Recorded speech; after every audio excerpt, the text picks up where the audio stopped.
Good morning, children. Today we are going to discuss the rest part of the chapter. This is chapter 1, Introduction to Commercial Application. So let's start. So today the topic is meaning and nature of commercial application. So what is the meaning of a commercial application? Commercial organization basically means the organization which is involved in the production, trading of the goods and services, and is owned by an individual, which is a group of people, and which has a motive of profit. So there's a difference between commercial organization and non-commercial organization. So what are the main characteristics of a commercial organization? It is an organization, it is basically engaged in some industrial or commercial activity. It is based on a formal agreement or informal agreement. Its main motive is to earn profit. Yes, it is exposed to various types of risk, and it is also owned and controlled by the private businessman or the government or both. So courier service organization, stock exchanges, internet service providers, these are the examples of commercial organization. So who are the internet service providers? Those who are providing us internets, right? So here is the distinction between commercial and non-commercial organization given over there. You have to learn that. Next is classification of commercial organization on the basis of activities. See here, type of commercial organization given over there, and the nature of activity and examples are also given. So first is manufacturing organization. So what are the work of a manufacturing organization? These organizations are basically engaged in manufacturing something like day-to-day goods like soap, clothes, hair oil, stationery. These are the consumer goods which are produced day to day. Next is intermediate goods which are manufactured like production of steel, cement, other chemicals. Next is capital goods like machinery and equipment needed for manufacturing consumer goods and intermediate goods. And some of the examples of these manufacturing organizations are like Reliance Industries, Maruti Udyog, and Raymond's. Next is trading organization. These organizations are engaged basically in buying and selling of the goods. Examples are like wholesalers, retailers, importers, exporters. Next is transport organization. We all know transport deals with the moving of the goods from one place to another. These organizations basically engaged in carrying passengers and goods from one place to another. They are like railways, roadways, airlines, shipping companies. Next is warehousing organization. These organizations are basically engaged in storing and preserving goods. These examples are public warehouses, bonded warehouses, and cold storages. Next is insurance companies. These organizations engaged in providing insurance services. So these companies examples are like life insurance, fire insurance, marine insurance. Next is banking and finance companies. These companies deals with accepting deposits and lending money. So examples are SBI, HDFC, ICICI Bank. So last is advertising agencies. These agencies are engaged in designing and preparing advertisements like red diffusion. These are the examples. Next, there are different industrial groupings are given. So Government of India, they have classified some of the industries like number 1 is agriculture, forestry and fishing. Number 2, mining and quarrying. Number 3 is manufacturing. Next is electricity, gas and water supply. Next, construction.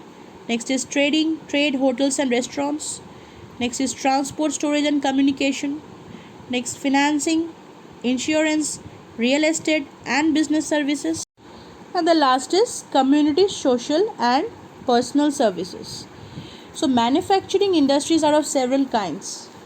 Some of them are textile industry, next is iron and steel industry, sugar industry, cement industry, paper industry, petrochemical industry software industry, fast moving consumer goods industry. These are the examples of manufacturing industries. So let's talk about all the industries in details one by one. So first is textile industries. These are the cotton textile industries, which is the first of modern Indian industries. So some of the organized textile industries, they are consist of the mills, which whereas the handlooms and the power looms are made. So Ahmedabad, Mumbai, Surat, Coimbatore, Amritsar, these are the main centers of textile industries in India. In India, the Indian textile industry is largely cotton based, so with cotton accounting for 2/3 of the fabric production.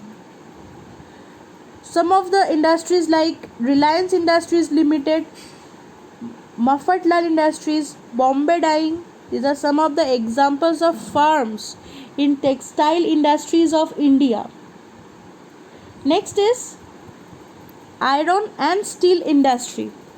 So iron and steel industry that is originated in India towards the last quarter of 19th century.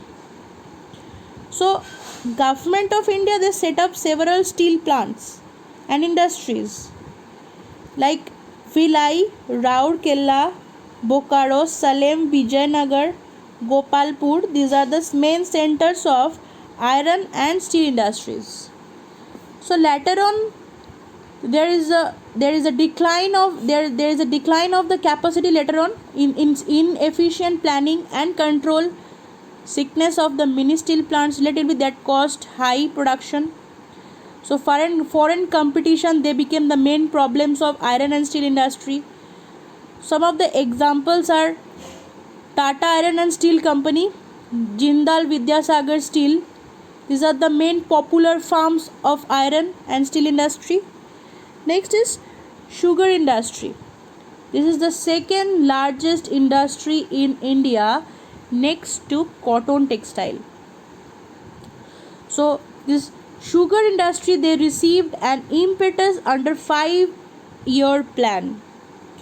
UP, Bihar, Haryana, Punjab, they are the major sugar producers. And Daurala sugar mills, Mawana sugar mills, Dhampur sugar mills, these are the leading farms in sugar industry. Next is cement industry.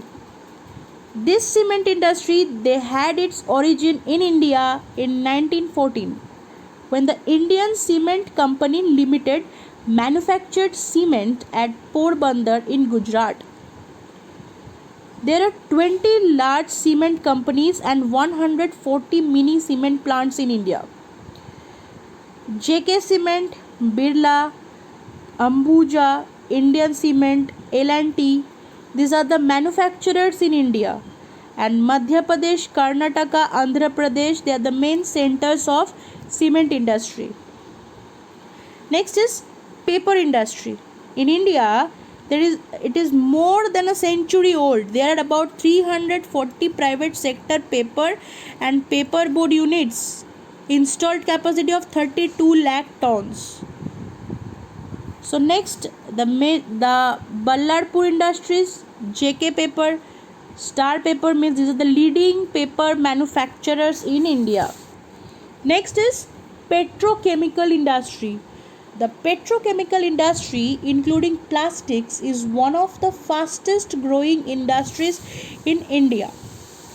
Indian Petrochemical Corporation Limited is a popular petrochemical firm in India. Next, software industry. The Indian software industry, this has made a phenomenal progress during a short period of time. The industry evolved from staffing to software development to integration and IT business consulting. Wipro, HCL Technologies, TCS, they are the leading software firms in India. Next is FMCG or fast moving consumer goods industry. All the firms manufacturing FMCG products are included in this industry like washing soap, bathing soap, detergent, food items like chocolates, tea, coffee, Hindustan Unilever, Dabur, Nestle, Cadbury, ITC Parle. These are all the FMCG products. So FMCG products are also further divided into some of the categories like food industry, beverage industry, personal care products industry, and home care products industry. Food industry is like it consists of biscuit, breads, noodles, jam, soup powder. Next is beverage. Beverage deals with the soft drink, tea, coffee, fruit juices. Next is personal care like shampoo, body lotion, creams, wash gel. Last is home care products. Home care products deals with the cleaners, washing liquids, floor cleaners, washing soaps, room fresheners. These are all the types of FMCG industries. Next we are going to discuss about the classification of the commercial organization on the basis of objectives. So first is profit making organization. Let's discuss the points one by one. First is profit making organization. Next is non profit making organization. So let's discuss about the profit making organization. Profit making organization, this refers to those organizations which form the purpose of earning profit. Their main motive is to earn profits. They sell goods and services and the aim is to earn profit. Reliance, Bajaj, Auto, Dabur, these are the profit making organizations. So profit making organizations can also be divided into several categories like industrial enterprises, trading enterprises, and services enterprises. Next is non-profit making organizations. Non-profit making organizations basically refers to those organizations which does not aim at earning profits. Their main purpose is for the social service and public welfare like Lions Club, Rotary Club, Ramakrishna Mission, Bharat Sevashram Sangha. These are all the Helpage. These are all the examples of non-profit organizations. The main features of non-profit organizations are like these organizations may be registered under some law or may be unregistered. So these organizations work differently in different fields like schools, colleges, hospitals, orphanages, and the cooperative society. These are all the examples of non-profit making organization. So these organizations are managed by trustees or the trusts, executive committees. So these organizations may hire employees for a day-to-day work. So the main motive is to provide the service, not to earn profits. And the funds that are raised from the members by donation from public or the grants from the government. These organizations may charge nominal or reasonable prices for its services. So services that are provided to members or also to the society at large. So non-profit making organizations are of types. Some of the types like Commonwealth organization, municipal organization, political organization, mutual benefit organizations, charitable organization, religious organizations, health organization, and educational organization. So here is a distinction between profit making and non-profit making organization is given over there. Please learn the points. So next is classification of commercial organization on the basis of ownership structures. So what is the term ownership means? Ownership structure basically means the pattern of ownership of a commercial organization. It indicates as to who owns the organization and its assets. So there are several forms of ownership structures are given over here like private sector enterprises, next is public sector enterprises, and third is joint sector enterprises. What are the private sector enterprises? When the ownership is in the hand of some person other than the government, these type of enterprise is known as the private enterprises. So examples are like Reliance Industries, Hindustan Unilever, Tata Iron and Steel Company. So what are the main characteristics of a private sector undertakings? Like private ownership and control, profit is the main motive, no state participation, or the private finance, independent management. So private ownership and control means a private sector undertaking fully owned and controlled by one or more private businessmen. A group of persons may jointly own the farm in the form of joint into family business or the partnership or the joint stock company or the cooperative society. Their main motive will be the profit motive. The main objective of a private sector undertakings is earning the profits. Next is they are not interested or there is a no participation by the central or the state governments. Next, the capital of a private sector, this is undertaking and is arranged by its owners only.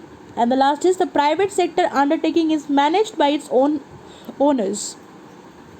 So next is public sector enterprises. These business enterprises which is owned and operated by the government or any agencies are called public enterprises. Examples are like the Indian Railways, Post and Telegraphs, Food Corporation of India, Indian Airlines, Reserve Bank of India. These are the examples of private sector undertakings. What are the main characteristics of a private sector undertakings are like state ownership. Public sector undertakings are fully government or some public authority like RBI, it is owned by the central government. Delhi Transport Corporation, that is owned by the government of the national capital of territory of Delhi. Next, this comes under the government control. Next is service motive. The primary objective of a public sector is undertaking the render services to the public at large. Last is public accountability. So the money which is invested in public enterprises is totally public money. Therefore, these enterprises are answerable to the public through parliament. So next we are going to talk about joint sector enterprise. What kind of enterprises are these? These enterprises are owned partly by the government and partly by private businessmen. So these type of enterprises are known as the joint sector enterprises. Gujarat State Fertilizer Company, Pragya Tools Corporation, these are the examples of the joint sector enterprises. Some of the main characteristics of these joint sector enterprises are like mixed ownership, combined management and share capital. So the mixed ownership is the government, private entrepreneurs and the investing public jointly own a joint sector enterprise. So the combined management deals with the management and the control of the joint sector enterprise that lies with the nominees or representatives of the government. And the share capital, the share of the government, private businessmen and the public in the capital are at 26% and 25% and 49% respectively. So up to this much today, we have completed the entire chapter. See, there is a comparison between private, public and joint sector is given. You have to learn these also. So in my next class, I will start the next chapter. Okay. So thank you.